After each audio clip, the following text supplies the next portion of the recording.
Hello everyone, welcome back to my channel mummy's love and touch recipes. Weekend आते आते सारी सब्जियां ख़त्म हो जाती हैं। हरी सब्जियों को पहले हम लोग कंज्यूम करते हैं क्योंकि वो बहुत जल्दी ख़राब होती हैं। आलू प्याज रह जाते हैं, तो मैंने सोचा क्यों ना आलू के पराठे और टमाटर की चटनी बनाया जाए। इस हफ्ते मैंने टमाटर का बहुत कम यूज़ किया सब्जियों में, तो बहुत सारे बचे हुए थे और रखे रखे वो टमाटर ख़राब ही होने लग जाते हैं। तो चलिए मैं आज इस टमाटर की चटनी आपको दिखाती हूँ कि मैं कैसे बनाती हूँ। और ये देखिए, एक टमाटर ख़राब हो गया, इसे फेंक देते हैं। तो इसीलिए मैंने सोचा कि बस आज चटनी बनानी है, नहीं तो सारे टमाटर ख़राब होने लग जाएंगे। तो 5 से 6 ये टमाटर हैं, छोटे छोटे साइज़ के हैं, लेकिन बहुत लाल लाल से हो गए हैं, तो इसकी चटनी बहुत अच्छी बनेगी। तो इसे मैं निकाल लेती हूँ और अच्छे से वॉश करके इसको काट लेंगे। और अगर आप कोई भी रेसिपी बना रहे हैं जिसमें आपको आलू उबालना है, तो मैं आपको एक छोटा सा टिप्स दूंगी कि आप हमेशा छोटे वाले आलू को ही बॉयल कीजिए। एक तो ये बहुत जल्दी बॉयल्ड हो जाएंगे, और जब हम सब्जियां छील के जो बनाते हैं तो छोटे छोटे आलू को छीलना बहुत ही दिक्कत करता है। तो मैं अक्सर यही करती हूँ कि जो छोटे छोटे आलू होते हैं उसे हमेशा मैं उबालने में ही यूज़ करती हूँ। बड़े बड़े आलू तो आराम से छिल के उसकी सब्जियाँ बन जाती हैं। और इन छोटे आलू को जब उबालते हैं तो बस आप 1 से 2 विसिल लगाइए, उसी में आराम से ये बॉयल्ड हो जाते हैं। तो मैंने उधर आलू को उबालने के लिए रख दिया है, और ये टमाटर को मैंने अच्छे से वॉश करके छोटे छोटे पीस में कट कर लिया है। और मैं हमेशा टमाटर के बीज को सेपरेट कर देती हूँ, क्योंकि ये मैंने सुना है कि ये स्टोन करता है। तो हमेशा से मेरी आदत हो गई है कि कभी भी टमाटर मैं काटती हूँ तो हमेशा उसका सीड अलग से रिमूव कर देती हूँ। तो ये टमाटर के बीज को मैं फेंक दूँगी, और जो उसका रस निकला है तो उसे भी मैं चटनी में डाल लूँगी। इधर देखिए, मेरे आलू भी बॉइल्ड हो गए, और आपने देखा बिल्कुल भी ये फटे से नहीं हैं। फट जाते हैं तो बहुत उसको छिलने में दिक्कत आती है। तो बस मैंने 2 विसिल लगाया है और अच्छे से बिल्कुल ये आलू उबल चुके हैं। ये आलू अभी बहुत गर्म है, तो इसे एक तरफ साइड कर लेते हैं कि थोड़ा सा ये रूम टेम्परेचर में आ जाए। और दूसरी तरफ अब हम आटे की तैयारी कर लेते हैं। तो मैंने लगभग इसमें 3 कप भर भर के गेहूं के आटे लिए हैं। ये नॉर्मल आटे हैं। ये देखिए, मैं बस डब्बे में से निकाल रही हूँ। मेरे आटे भी ख़त्म हो रहे हैं, मुझे फिर से इसको रीस्टॉक करना है। एक्चुअली सारी चीज़ें ख़त्म हो रही हैं, तो सब सारी चीज़ें मुझे रीस्टॉक करनी है। तो मैंने लगभग 3 कप गेहूं का आटा ले लिया है, और बीच में थोड़ा सा डेप्थ करके इसमें थोड़ा थोड़ा सा पानी डाल के इसको अच्छे से सान लेंगे। बस ध्यान ये रखना है कि इस आटे को बहुत कड़ा नहीं सानना है, जैसे कि लिट्टी वगैरह में बहुत कड़े आटे सनते हैं, तो वैसा आटा नहीं चाहिए। और बहुत ही मतलब बहुत नरम भी नहीं चाहिए, मतलब नॉर्मल चाहिए, ना बहुत हार्ड ना बहुत सॉफ्ट, तभी हमारे पराठे बहुत अच्छे बनेंगे। तो बस मैं थोड़ा थोड़ा पानी करके इसको बहुत अच्छे से सान ले रही हूँ। और जब आपके आटा इकट्ठा सा हो जाता है तो बहुत लोग को मैंने देखा है कि उसको बस छोड़ देते हैं, ऐसे ढक के छोड़ देते हैं कि बस अब ये अपने आप सेट हो जाएगा। नहीं, ऐसे नहीं करना है, आपको इसको बहुत ज़्यादा गूँथना है। आप लोगों ने देखा भी होगा कि पहले हमारी मम्मी लोग कितना मतलब आटे को गूँथती थी, इसलिए क्योंकि ये जितना आप इसको गूँथेंगे उतने अच्छे से, मतलब मेरी मम्मी तो बोलती थी कि पूरा समा जाता है पानी आटे के कण कण में, तभी ये हमारी बॉडी में बहुत अच्छे से डाइजेस्ट होता है और एब्जॉर्ब होता है। तो बस मैं इसको लगभग 3 से 4 मिनट तक खूब अच्छे से पलट पलट के बिल्कुल इसको गूँथ ले रही हूँ। और फिर उसके बाद इस पराठे बहुत सॉफ्ट बनते हैं। आपको मतलब फ़र्क पता चलेगा कि आप जितना आटा गूँथेंगे वो आटा बिल्कुल ठहर से जाता है, बिल्कुल नरम सा हो जाता है। तो काफ़ी मैंने इसको गूँथ लिया है। अब इसको हम कम से कम 10-15 मिनट के लिए इसको हम रेस्ट करने के लिए छोड़ देंगे। तो देखिए, इतना हमें आटे का सॉफ्टनेस चाहिए, बहुत सॉफ्ट नहीं ना बहुत हार्ड नहीं।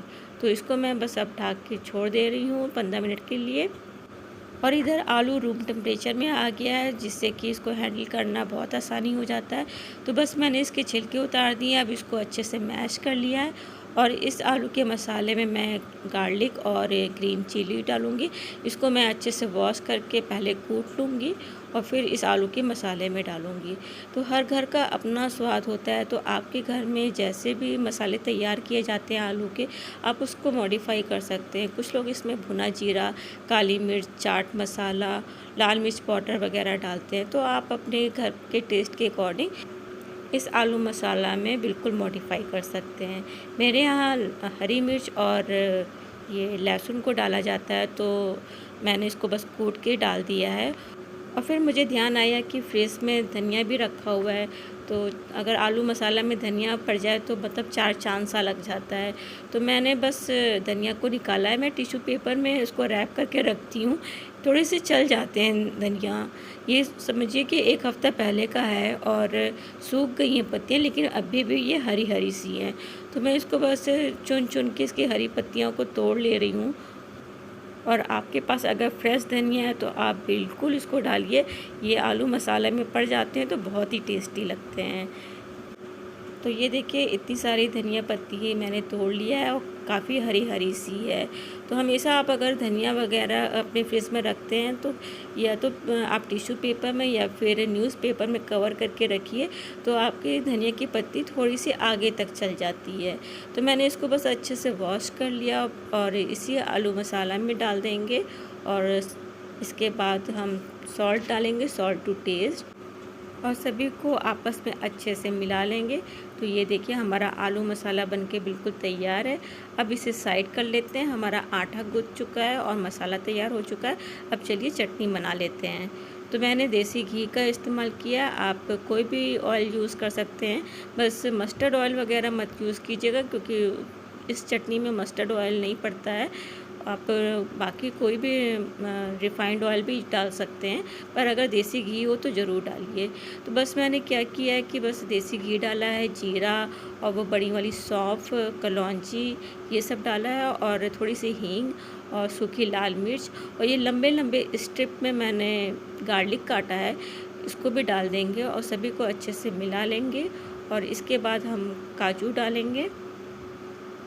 तो ये देखिए मैंने मोटे-मोटे टुकड़े ही काटे हैं, तो ये काजू मैंने डाल दिए हैं। आप इसमें किशमिश भी डाल सकते हैं, ये किशमिश का भी टेस्ट बहुत अच्छा आता है। तो बस सबको अच्छे से मिला लेंगे और जो मैंने पहले टमाटर काटे थे उसे डाल देंगे और सभी को अब अच्छे से मिला लेंगे। और अब हम सॉल्ट टू टेस्ट डाल देंगे ताकि हमारा टमाटर जल्दी से गल जाए। तो ये देखिए मैंने सॉल्ट डाल दिया, सबको अच्छे से मिला लिया है और टमाटर अपना पानी छोड़ेगा तो धीरे धीरे वो गलेगा। अब इसको ढक के हम छोड़ देते हैं। और फिर मुझे ध्यान आया कि टमाटर का रस तो मैंने डाला ही नहीं, जब मैं वो सीड को अलग कर रही थी तो उसमें से जो रस निकला था टमाटर का उसको मैंने डाल दिया और फिर से ढक के छोड़ दिया है। और ये देखिए हमारा टमाटर अब गलना शुरू हो गया है और हमारे टमाटर थोड़े सॉफ्ट भी हो गए हैं, तो थोड़ा सा इसको दबा दबा के थोड़ा सा मैश कर लेंगे। और अब हम इसमें पानी डालेंगे कि ताकि हमारा टमाटर अच्छे से गल जाए और नीचे से पकड़े भी ना। तो जितना आपको थिक चाहिए या थिन चाहिए आपको चटनी, तो आप उसके अकॉर्डिंग पानी डाल लीजिए और फिर इसको थोड़ा सा हम इसको खोलने के लिए छोड़ेंगे। तो इसको फिर से हम ढक देते हैं। तो इधर जब तक हमारी टमाटर की चटनी पक रही है तो इधर हम चलिए अब स्टफिंग को भर लेते हैं। तो हमारा आटा 15 मिनट हो गया, काफ़ी अच्छे से ये रेस्ट हो गया है, बिल्कुल सेट हो गया है। तो इसकी बड़ी बड़ी सी लोइयाँ काट लेते हैं। तो ऐसी सारी प्रिपरेशन को आप साथ लेके चलिए तो बहुत जल्दी बन जाता है कि एक तरफ हमारी चटनी पीस रही है और हमारा इधर मसाला तैयार हो गया है और अब हम इसकी स्टफिंग भर लेते हैं। तो मैंने जितने बड़े मुझे पराठे चाहिए तो उस हिसाब से मैंने बड़ी बड़ी सी लोइयाँ इसको काट लिया है और इन लोइयों को गोल गोल सा शेप दे दिया है, चिकना सा कर लिया है। अब इसमें हम थोड़ा थोड़ा सा ऐसे बर्तन लगाएंगे आटे का और इसको शेप देंगे, जैसे कटोरी का शेप देते हैं कि हमें इसमें स्टफिंग भरनी है। तो मैंने थोड़ा सा इसको कटोरी का शेप दे दिया है और अब हम इसमें स्टफिंग भर देंगे। तो मैं सारी लोइयों में स्टफिंग भरूंगी कि फिर मुझे बेलने वाला बस काम रहे, तो बहुत आसान हो जाता है काम। और आप इसमें स्टफिंग ऐसे भर के इसको थोड़ा सा छोड़ देंगे तो आपके आलू फटेंगे नहीं, बिल्कुल अंदर मसाला ठहर से जाता है। आप लोग ये करके देखिएगा।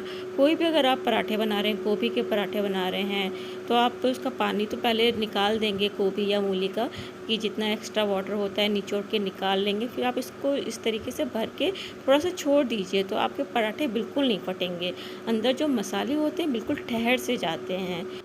तो मैंने सारी बड़ी बड़ी लोइयों में स्टफिंग को अच्छे से भर दिया है और इसको अब मैं ढक के छोड़ दूँगी कि बिल्कुल मसाला अंदर जो है बिल्कुल सेट हो जाए। और चलिए अब चटनी देख लेते हैं। तो देखिए पानी काफ़ी रिड्यूस हो गया है और टमाटर हमारा बिल्कुल अच्छे से गल गया है और इसे एक बार अच्छे से चला लेंगे। तो मैंने पहले शुरुआत में सॉल्ट डाला था कि टमाटर हमारा गल जाए, और अब हमें इसको मीठी चटनी, जैसे कि मैंने आपको बताया कि मैं टमाटर की मीठी चटनी बना रही हूँ, तो इसमें मैं जैगरी डालूँगी। ये देखिए, ये बिल्कुल काले वाले जो जैगरी आते हैं, बिल्कुल जो गाँव वाले जैगरी होते हैं, वो वाले ये जैगरी हैं। तो इसको मैं डाल देती हूँ इसमें। अगर आपके पास जैगरी नहीं है तो आप चीनी भी बिल्कुल डाल सकते हैं, लेकिन अगर जैगरी है तो बिल्कुल आप ये जैगरी डालिए, इससे बहुत अच्छा टेस्ट आता है। तो बस मैंने जितना मुझे मीठा चाहिए मैंने उतना जैगरी डाल दिया है, और सभी को अच्छे से मिला के इसको फिर से हम ढक के छोड़ देंगे कि जो हमारा गुड़ या जैगरी है वो अच्छे से बिल्कुल पिघल जाए और बिल्कुल चटनी को एक अच्छा सा टेस्ट दे। तो ये देखिए, मैंने इसको ढक दिया है। और इधर चलिए, मैंने जो लोइयाँ तैयार की थी वो भी मेरी बिल्कुल बनके तैयार है। अब मुझे सिर्फ बेलना है, तो बस इसको हल्का सा फिर से एक शेप राउंड सा देंगे। और आपको मैं एक टिप्स देना चाहूँगी, आप एक बार में ही जितना बर्तन लगाना चाहते हैं आप उतना लगा लीजिए, बार बार आप बर्तन मत लगाइए। तो मैंने एक बार जितना बर्तन मुझे लगाना था अच्छे से वो मैंने लगा लिया है, और इसको हम लंबा लंबा स्ट्रोक में बेलेंगे। थोड़ा छोटा छोटा स्ट्रोक में आपको नहीं बेलना है, एक बराबर आपको बेलना है लंबे लंबे स्ट्रोक में, ताकि आपकी जो थिकनेस है पराठे की वो समान सी रहे, और आराम से ये गोल गोल घूमते भी रहते हैं जब आप इसको बेलेंगे। तो ये मुझे जितना मतलब पराठे की थिकनेस चाहिए थी तो उतना मैंने इसको बड़ा कर लिया है। और उधर देखिए, मैंने इसको देसी घी में मैं सेकूँगी, और इसमें इस टाइम आपको आंच तेज़ रखना है कि आपके पराठे अच्छे से सेक जाएँ। तो मैंने बस उल्टा पलटी कर रही हूँ और तेज़ आंच रख रही हूँ कि मेरे पराठे अच्छे से सेक जाएँ। तो ये देखिए, पराठे बिल्कुल अच्छे से सीख गए हैं, और जैसे ही ये सीखेंगे तो आपके पराठे खुद ब खुद फूलने लग जाएंगे। ये आप देख रहे हैं, इसको आपको कोई मेहनत नहीं करनी पड़ेगी, अपने आप फूलेंगे। अब जैसे आपके पराठे अच्छे से सीख गए हैं तो अब आपको इस पॉइंट पे अपना आँच बिल्कुल धीमा कर देना है, क्योंकि आपके पराठे बस बिल्कुल अच्छे से पक चुके हैं। अब आपको सिर्फ इसमें देसी घी लगाना है।